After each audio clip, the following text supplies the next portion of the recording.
Merci, nous sommes de retour sur ce plateau de Kin Matin. Nous avons annoncé qu'il y a besoin d'un message dans la bande passante. S'il vous plaît, nous sommes en direct. Nous avons besoin d'un message de part et d'autre. Nous avons vu que nous avons un message en avance. Ben voilà, il est avec nous sur ce plateau. Il s'agit bien de Monsieur Lo Mumbedi. Bonjour, le président Lo Mumbedi. Bonjour, bonjour Papa Issa. Il fallait qu'on mette à 11h, mais contre tes adieux à Nini, chouette. Tu as quand même 20-25 minutes, il n'y a pas de souci. Ça ne dérange pas. Moté déjà, comme ça, début de la semaine, un message fort. Merci Moté, en particulier, tout bazana Est. Nous allons compatir toujours Lo Mumbedi Aza Nabino. En tout cas, nous avons les grands des chefs de l'État, les grands stratèges.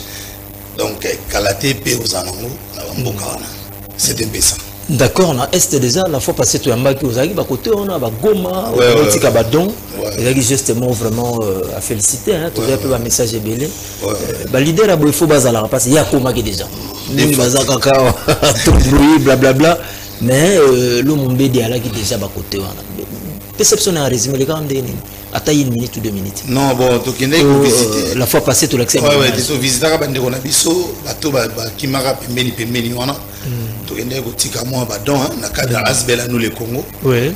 Des Nazaki, Nabanderonanga, pour Pessabango, moi, Bash, moi, Ndengizalaga.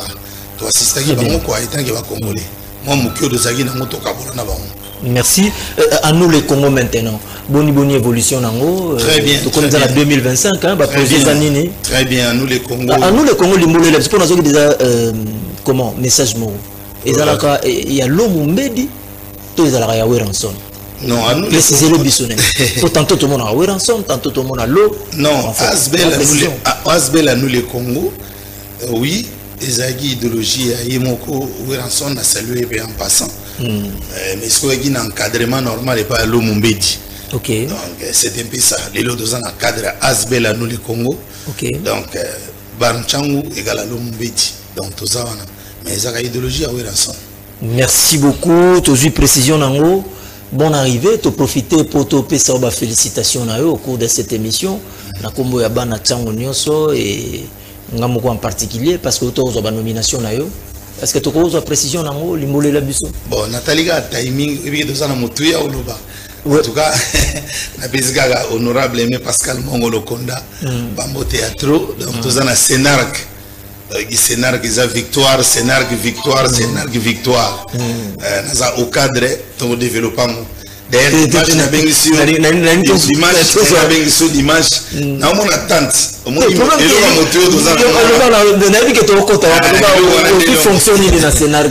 tout cas, les exécutifs, la charge à mobilisation, la visibilité à parti.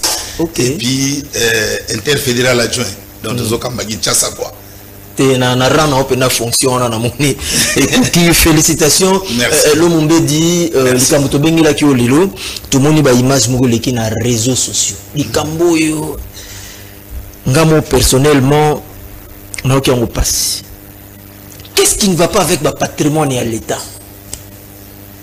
Oya wa o ba expatrié ba zui o comme ba juste qu'est-ce qui ne va pas? Lo Mumbedi to landi partout dans les réseaux sociaux. Dans mon nombre de vues, vous n'avez pas d'idée. Pour y a écope, les Camerounais les Kakuna et à les patrimoine et à l'État parce qu'ils ont même des documents. Vous avez un journal officiel depuis l'époque qui a fait Maréchal Mobutu. Et c'est l'information tous en haut. Il semble que arrêter l'activité salamate, mais les autres moni. L'activité sociale en coulisses, Massou et Zoko accosté, on a quand même mieux placé à Rolobe Labiso. Qu'est-ce qui se passe là-bas? Merci Ndekoranga Issa. Oui. Je crois, moi je suis un patriote. Très bien. Ok. Un patriote, je suis congolais, de père et de mère, et des tantes et des oncles. Ok. Donc des fois nazarabena non congolais à congolais. Balingabena Congo na ngai. Alors que tala siko ngana na secteur il y a transport fluvial. Très bien. Place na sali 30 ans donc nazawana tozana ba 30 ans déjà. Oui oui. Donc business na biso. Ok. Et bien que ça privé mais tozo contribuer na ba initiative à chef de l'État. Exact. Tozo longola chômage. D'emblée les longs de tozo kendele na ville province à Kinshasa. Au monde a lobby na tongo tozangi ba place pour les lots nazana ba barge nanga mais place au chango ezate. Est-ce que port rango ezala kaka? Mais il a nanga ndeko nanga toza un problème. Au problème nazo beta CTA c'est vraiment déplorable.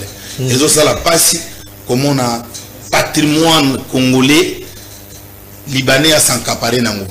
Et puis tout va dire non bisone malembe pardon de kolo mumbedi. S'il vous plaît bobenga bisonente parce que makambo yo est comme sérieux. Merci à Mario Ambongo, la mon pe stagiaire Ramsobali. Bonjour à vous. J'espère que vous allez bien. Patrimoine à l'État. Pour Nini, et comme il y a un certain, na autant à comboter, ceux qui va Libanais n'engolobi. Beaucoup aussi, et Nini, l'imbolande golo. Et ça la passi, au moni port ECOP. C'est depuis. ECOP n'a moulaye d'une colobanie. Économie du peuple. À port, économie du peuple. Économie du peuple. Aux un journal officiel tout à fait namoni journal officiel 1987 depuis 1987 oui bato musu ba comprendre kati na ebide so bazo comprendre pour ma komi ndenge ba koma we komama balongola ngoti bazo comprendre ba journal officiel on ko longola ngoti ko modifier constitution mais ba journal officiel est demeraka ba edit biloko bato basala kana demeraka. Depuis 1987, expliquer ngandi onanga économie du peuple, port économie du peuple, et ça y a biso patrimoine congolais.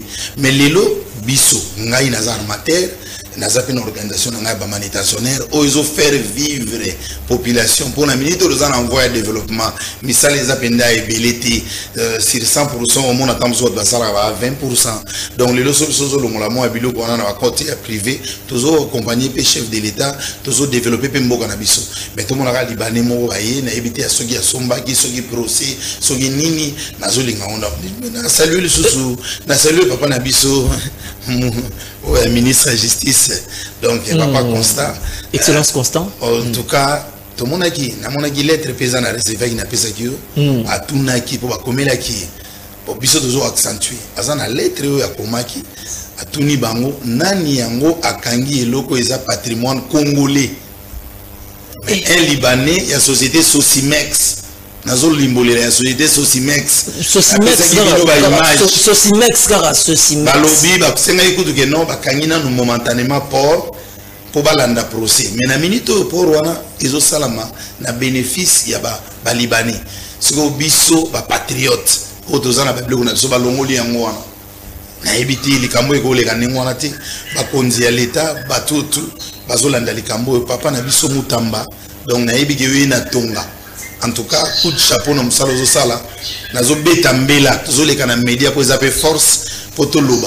En tout cas, vous mega gobenga bango. Tous on a ba droit na biso, ba bateau na biso zongeza, eza patrimoine congolais, eza port na biso. Biso za armateur, ba manutentionnaire bazane belé. Donc les loba organisation on a tout, ba port les autres qui na kokufa. Ba port ni les autres qui na kokufa au profit ba expatrié. Siko biso to ko evre wapi. Bato ba ko zo ba fufu e bima wapi. Tous on va décharger na mamalou. Bataille la biso problème ya port économie du peuple et ça patrimoine congolais et zonga et pas ba congolais ba libanais ba s'encaparer nango d'ici koyo solution zo mona nati na mona ba lettre ba correspondance ezali mais en exécution donc d'ici koyo nanu ekotité donc ba ndeni ba odegerpir bango biso zonga na port na biso ezelo na biso ba congolais ba libanais ba ko s'encaparer nango te pour preuve nazana facture moko wawa ezali kutu wawa ya la Société nationale d'électricité concernant port mais tout cas moro kozali patrimoine ya l'État libongo yali libongo ya ba kongomani ya ba congolais nani ateki yango raison ya lini la fois passée tant to meka ko épingler bobandi ko benga te Bobengate. Bobengate, il faut même plus nous appeler parce que toke na dossier tina suka. Il y a mboka, il y a échanger. Et ça le échanger. Tala il y a échanger.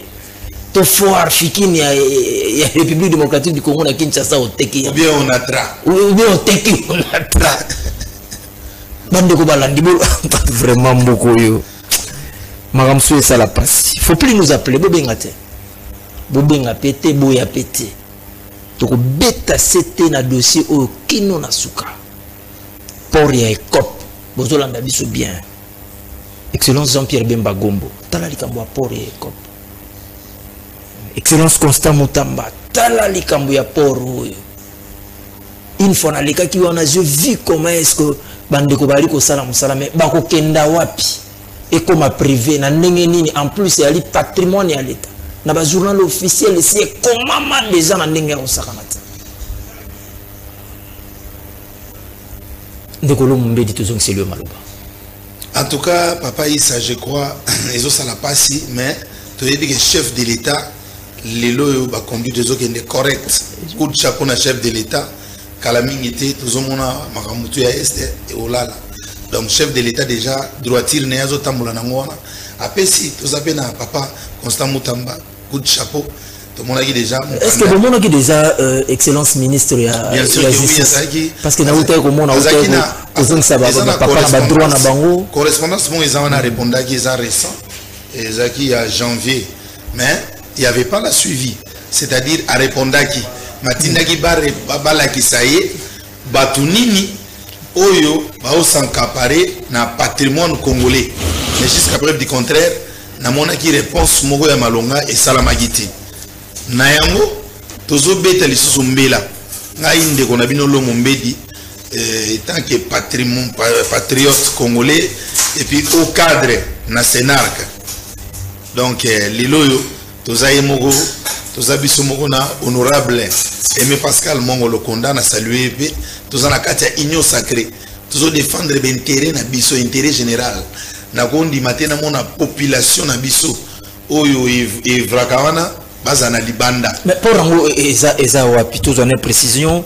eza sur poids lourd batumini ba mesana ko be yango port orgaman mais so ki na ba mention eza na pesa ki ba image eza image ba balancer comment port éco économie du peuple bande ko bayebi yango débat kuto réalité débat ko sala sur port ya écop et réalité moi na so abotama na Kinshasa ayebi port ya ekop port obando benga na kombo wa orgaman voilà bande ko balandi bolanda biso port on est allé na problème qu'est-ce qui ne va pas ndekolo atangiawa sosimex nini bon en fait ba on est so ali pour na patrimoine ya l'état pour na ba intérêt ya congolais est-ce que biso mo ba congolais to na temps oser en route c'est ça est-ce biso bina biso to na Liban égoïste to ke na Liban to zu port moko oeza patrimoine libanais allez comme il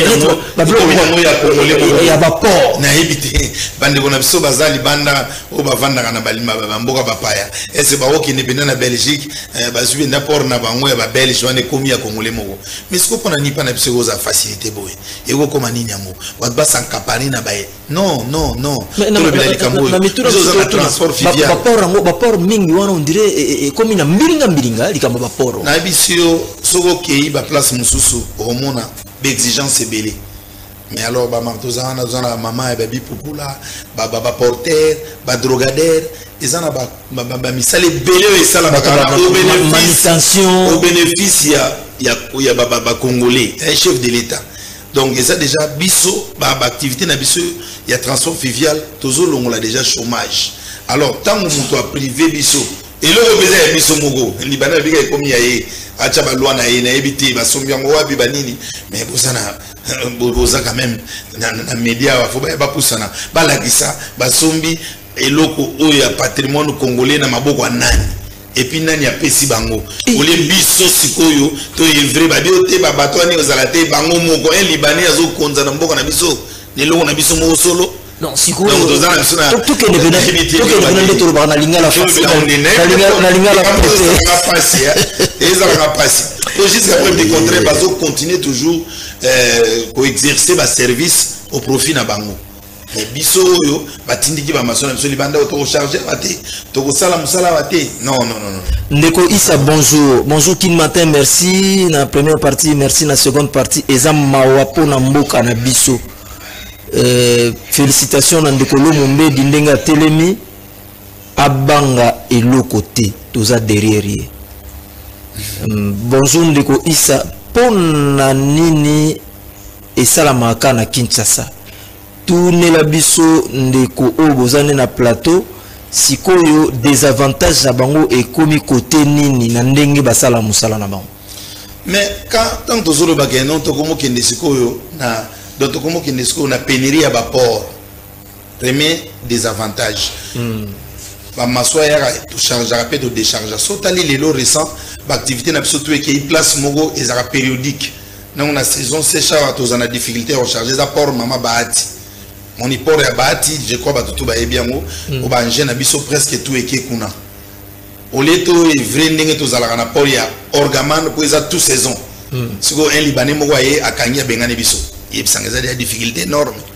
chargement déchargement biso souté azo sala ko asombaki paraître ba maswa ya orgaman ache yango na ndenge na ye azama kam na ye ni lo na biso ba asombi ba maswa ya orgaman to asombi port non orgaman eza privé so ka asombi maswa orgaman mais port na ndimita osomba po eza privé te port ezali patrimoine est-ce que port yango ezali ya orgaman peuple to ba no be o mona na lakisa ki ona za ba image ba port et corps et non port orgaman etikala ko exister te ta musu bazana ko bosana en tout cas ceux qui bazolanda biso ba ko céder na bango pe batiki poser le on s'accaparer na patrimoine congolais nani ateki yango mais na ibiti en tout cas là na zoloba na zolinga na iba pona nini biso place auto evraka na port économie du peuple automatiquement biso za bana mboka ba patriote patrimoine congolais ba bengani ba congolais ba libanais ba s'accaparer nango on comprendre justice ezana papa Mutamba zawana akoma qui félicitations papa Mutamba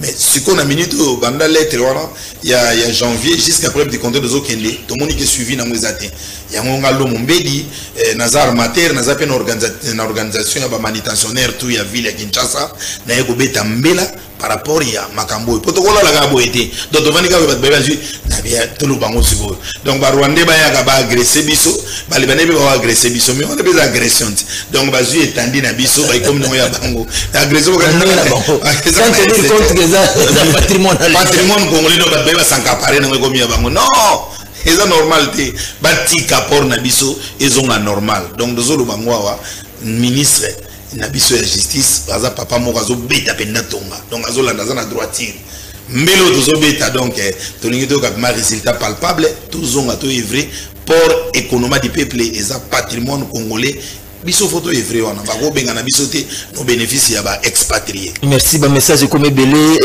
bonjour ndeko Issa merci beaucoup Congo tos komona makambo tino na suka mais bazo ça la suivi est-ce que bazo ça la suivi mais ce qui n'a déjà pas na yo papa Issa atuni na sens que bo sali délégation moko penza ya okendeti na ministère de justice papa Issa oui ce qui n'a pas na yo média na pas na yo ils a suivi tant que les téléspectateurs bazomona bato bazoyoka ba konzi bazoyoka ba ezokota na bandaku ya ba konzi nyos suivi nde yango wana suivi yango wana ngai tant que patriote nazape membre ya union sacrée au cadre na sénat que za parti mo na kati ya union sacrée tozo défendre ben terrain général donc nazo beta mbela poto zonga na ba droit na biso na woke ndeko sala violence te na zui ba to koti to no menacer ba libanais sur place non to ke pena na ordre tozo bela papa na biso Constant Mutamba azana mikanda azana ba correspondance et puis a répondre qui tant que sage azana maele alimba yele ba preuve tisiko na moni ndi la liango tozo accentuer ba kinde rapidement ba quitter sur le terrain tozo nga madonna biso déjà na éviter il y a pas match il y a pas photo ndi balobaka pour ils en noir sur blanc olongola on ndeni patrimoine congolais libanais moi s'accaparer nango mika vous comprendre le quoi. Merci beaucoup amis fidèles téléspectateurs de Canal Kin Télévision Aoyali la télé vérité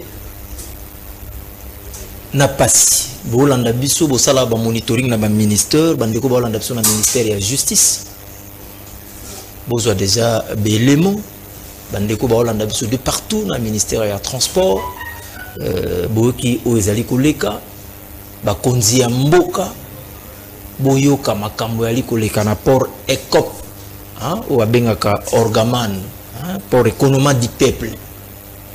Qu'est-ce qui se passe pour la likambo ya port wana ya li patrimoine ya l'état na bandeko il semblerait à Sosimex.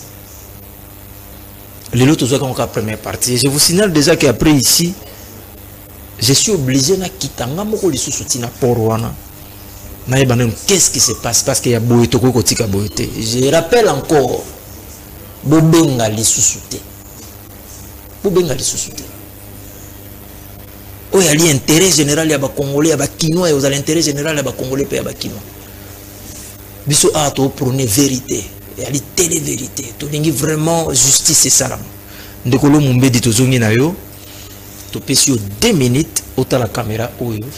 Olo basko message moko pour na ba konzi comme ça to des annoncer qu'il matin. Merci Papa Issa, je crois les lots soki biso to leki ngai lo mumbe dit na leki na média.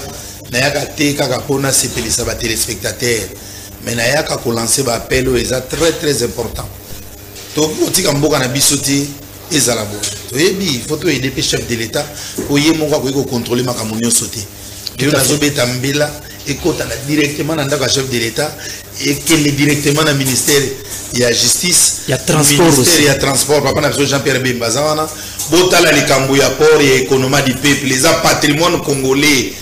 Papa na tozana mikanda wana te na nyoso mikanda yali nyoso zwa kimya na mikanda tosala deux parties 1987 le patrimoine congolais tozonga na ba droit na biso donc biso ba congolais tout se réjouir na ba bien na biso pona ni ngo bali ba komisa biso le roi esclave na mboka na biso moko ezala rati ngai nazali na transport fluvial, je crois, tout bazolanda baebi, donc je crois, et c'est le lobate, donc ezali activité na biso privée, mais ils ont aidé gouvernement. Activité na biso la chômage. So que na ba secteur na biso on a full immense ya population.